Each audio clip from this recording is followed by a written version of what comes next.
ભરૂચ જિલ્લાના અંકલેશ્વર શહેરમાં વ્યાજખોરીના ગંભીર ગુનાનો પર્દાફાશ થયો છે। જીઆઈડીસી પોલીસે વ્યાજખોરીના ગુનાના 3 ઈસમોની અટકાયત કરી છે।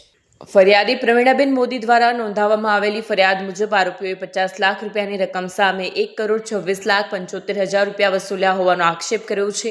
ફરિયાદ મુજબ આરોપીઓ ઘરે આવી પ્રવીણાબેનના પતિ યોગેશ મોદીને જાનથી મારી નાખવાની ધમકી આપતા હતા તેમજ પગના ટાંટિયા તોડી નાખવાની ભયંકર ધમકીઓ આપવામાં આવી હતી।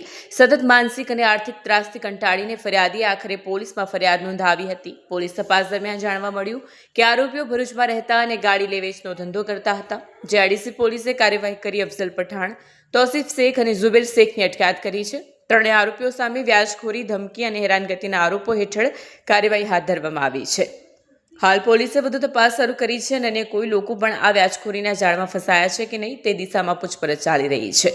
પ્રવીણાબેન યોગેશભાઈ મોદી, અંકલેશ્વર જીઆઈડીસી રહેવાનું, મારા હસબન્ડે અફઝલ શેખ, ભરૂચનો રહેવાસી, એની સાથે લેવડ દેવડ વ્યવહાર કરેલ જે પેટે 50 લાખ રૂપિયા લીધેલા આજથી 4-5 વર્ષ પહેલાં કોરોના ટાઈમે ધંધા માટે જરૂર હતી અને એણે એની સામે 1,26,00,000 રૂપિયા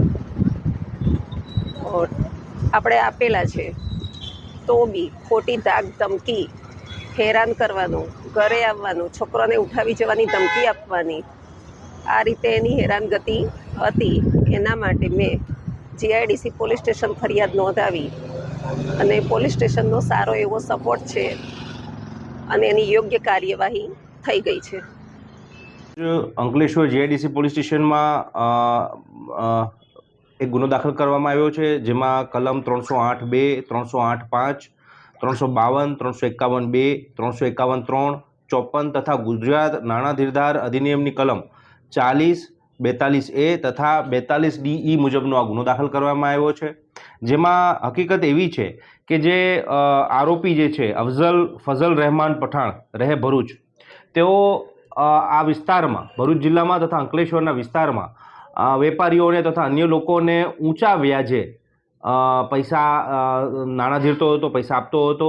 તેની પાસે કોઈ પણ પ્રકારનું નાણાં ધીરવાનું લાયસન્સ હતું નહીં, તેમ છતાં ખૂબ જ ગેરવ્યાજબી રીતે અને ઇલીગલ રીતે આ ઊંચા વ્યાજે એ પૈસા ધીરતો હતો અને એક પ્રકારની ટ્રેપ પણ ગોઠવતા હતા। અને જ્યારે પણ આ લોકો જે છે એમની મજબૂરીનો ફાયદો ઉઠાવી અને જ્યારે પણ એ પોતે પૈસા ના ભરી શકે ત્યારે તેને ધાકધમકી આપી, તેમને ડર બતાવી, તેમનો પીછો કરી, તેમના ઘરે પહોંચી જઈ તથા એક પ્રકારની પઠાણી ઉઘરાણી કરવાની ટેવ ધરાવતા હતા અને એક રીતે જોઈએ તો ઓર્ગેનાઇઝ વેમાં એક આ પ્રકારનો એક કારોબાર ચલાવી રહ્યા હતા, જેની માહિતી પોલીસને મળી હતી।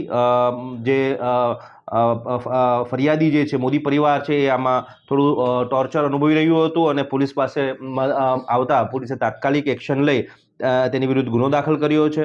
લગભગ 50 લાખ જેટલા રૂપિયા છે એ વ્યાજે આપવામાં આવ્યા હતા, જેમાં 45 મહિના સુધી લગભગ 2,15,000ના 45 હપ્તા એમ કરીને 96,75,000 તથા 15 મહિના સુધીના વ્યાજના 2 લાખના 15 હપ્તા એમ કરીને 1,26,75,000 જેટલા પૈસાનો આમાં વ્યવહાર પણ અમારા ધ્યાનમાં આવ્યો છે પ્રાથમિક દ્રષ્ટિએ।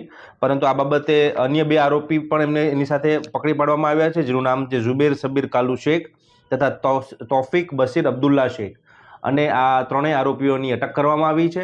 આ જે મુખ્ય આરોપી જે છે ફઝલ રહેમાન સૈયદ રહેમાન પઠાણનો, તેની વિરુદ્ધ અન્ય પણ 2 ગુનાઓ છે। 2023માં આર્મ્સ એક્ટનો ગુનો પણ એમની વિરુદ્ધ નોંધાયેલો છે અને 2019માં પણ એક ગંભીર ગુનો 452, 323, 504, 506(2) હેઠળનો ગુનો નોંધવામાં આવ્યો છે। તો આ પોલીસ કામગીરીમાં તેમને આઈડેન્ટિફાઈ કરીને તાત્કાલિક અટક કરવામાં આવી છે।